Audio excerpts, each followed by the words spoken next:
हुलागू Khan महापराक्रमी Genghis Khan का पोता एक ऐसा नाम था जिसका जिक्र सुनते ही लोगों के रोंगटे खड़े हो जाते थे। वो मंगोल सेना का नेतृत्व करता था जो अपनी विजय यात्रा में सब कुछ तबाह करते हुए आगे बढ़ती जाती थी।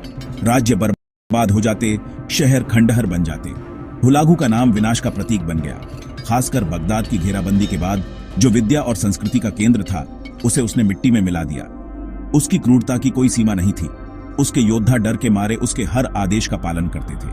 वो मानो कुदरत का कहर था, एक ऐसा तूफान जो पूरी सभ्यताओं को उजाड़ कर रख देता था, बस खंडहर छोड़ जाता था। हुलागू की महत्वाकांक्षा का कोई अंत नहीं था।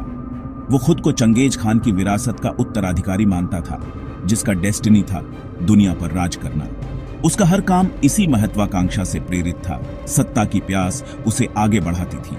लेकिन जैसा कि कहते हैं, पावर की एक कीमत होती है जो खून और दर्द से चुकानी पड़ती है।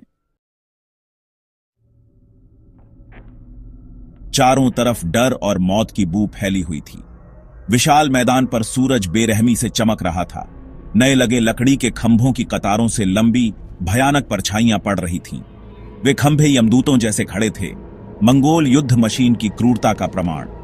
हर खंभे पर एक बेकसूर की जान लटकी थी। उनके चेहरों पर दहशत साफ दिख रही थी।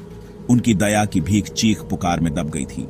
मां अपने बच्चों को पकड़े हुए थी, मन ही मन दुआ कर रही थी। उनकी आवाज सिसकियों से भरी थी। जवान लड़के आंखों में बगावत की चिंगारी लिए सीना ताने खड़े थे, अपने भाग्य को स्वीकार कर रहे थे। बूढ़े और कमजोर लोग कांप रहे थे।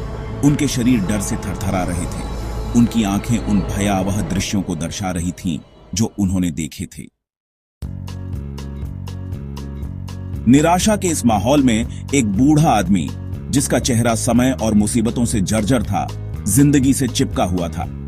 उसकी आंखें बुढ़ापे से धुंधली होने के बावजूद अभी भी बगावत की चिंगारी लिए हुए थी। उसने राज्यों का उत्थान और पतन, भाग्य का उतार चढ़ाव देखा था। उसने पहले भी मौत का चेहरा देखा था और जानता था कि उसे धोखा नहीं दिया जा सकता। लेकिन हर जीव में गहराई से बैठी जीने की चाह उसके अंदर भी जिंदा थी।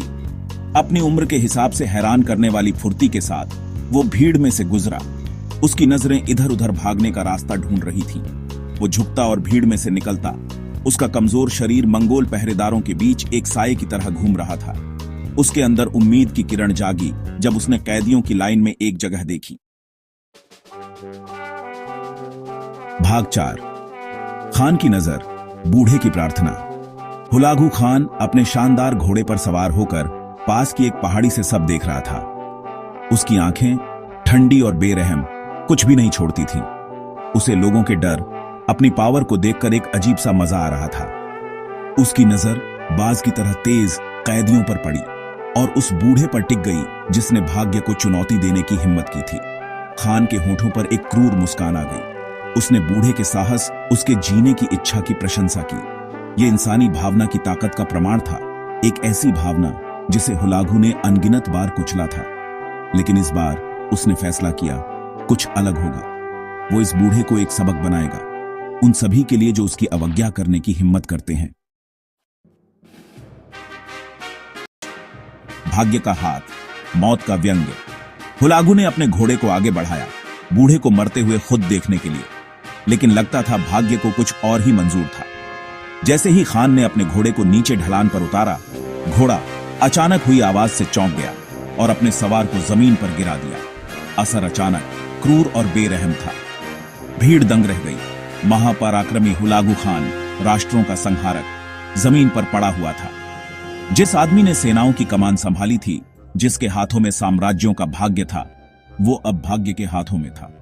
बूढ़ा आदमी इस घटना में भुला दिया गया।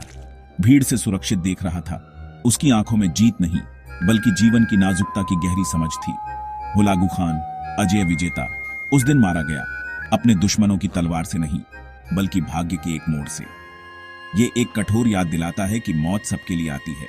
राजा और रंक, कोई भी, यहां तक कि सबसे शक्तिशाली भी मौत से नहीं बच सकता।